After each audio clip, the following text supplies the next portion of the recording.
So first point in SR of androgen. So for any substance to have an androgenic activity, so it must contain androsten's collecton. Okay, androsten's collecton, that means the steroids collecton which having a 19 carbon, total number of carbon it should be 19 carbon. So it is a first point. Second is oxygen at C3 and C17. That means this is a C3 position, this is a C17 position, are not essential for androgenic activity. Next is the basic nucleus having a 5 beta androsten which having a androgenic activity, whereas 5 alpha androsten having a no activity. That means whatever hydrogen is attached at here, so it should be or it must be 5 beta for androgenic activity, while 5 alpha it doesn't having any activity. Next is there should not be a chain construction and extension because of it leads to finish the activity. That means any chain that is available at 17 position as well as 19 position as well as 18 position, it should not be constructed, it should not be extended.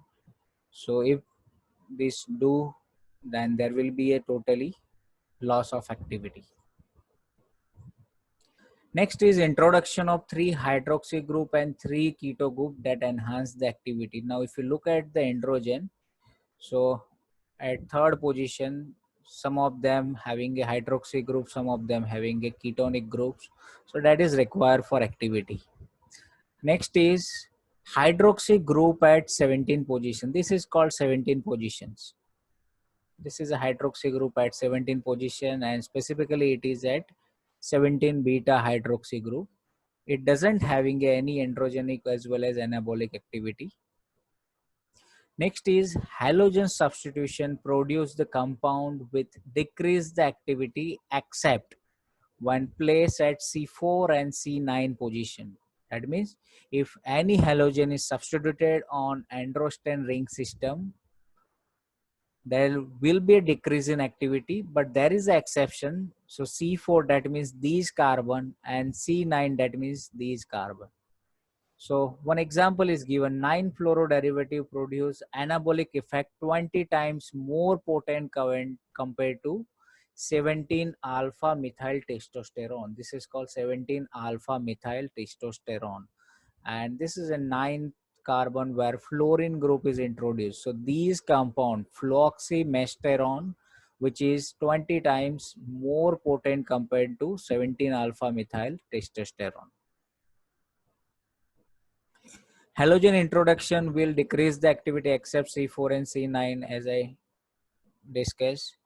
Introduction of C double bond at C1 position, that means this is a C1 and C2 double bond that increase the anabolic activity. So example is methanoandrostenolone. So this is a methanoandrostenolone where there is a introduction of the double bond at C1 position that is more active compared to methyl testosterone where there is a no double bond present in the structure of methyl testosterone.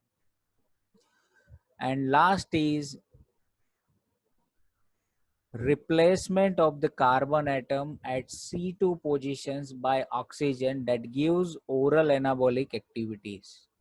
So if you look at here the structure, oxandrolone where C2 carbon that is replaced by heteroatom oxygen that gives the structure of oxandrolone that gives oral anabolic activity. Next is removal of CH3. So yesterday I taught you that whenever there is a removal of any group, at that time we have to use the word NOR. So same thing is here, removal of CH3 group in testosterone that gives 19 NOR testosterone. So if you look at here instead of methyl group hydrogen is there. So this is a structure of 19 NOR testosterone. Why NOR? Because of at 19 positions methyl group is removed.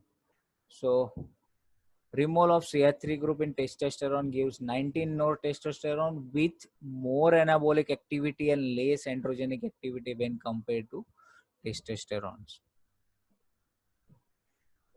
Next is introduction to heterocyclic system or fusing of heterocyclic system with steroid nucleus. That is improve the anabolic activity. For example, stanozolol are found to be possess more anabolic activity possessing the pyrazole. This is a pyrazole nucleus which is fused with A ring of the steroid. It gives the structure of stanozolol and it is found to be possessing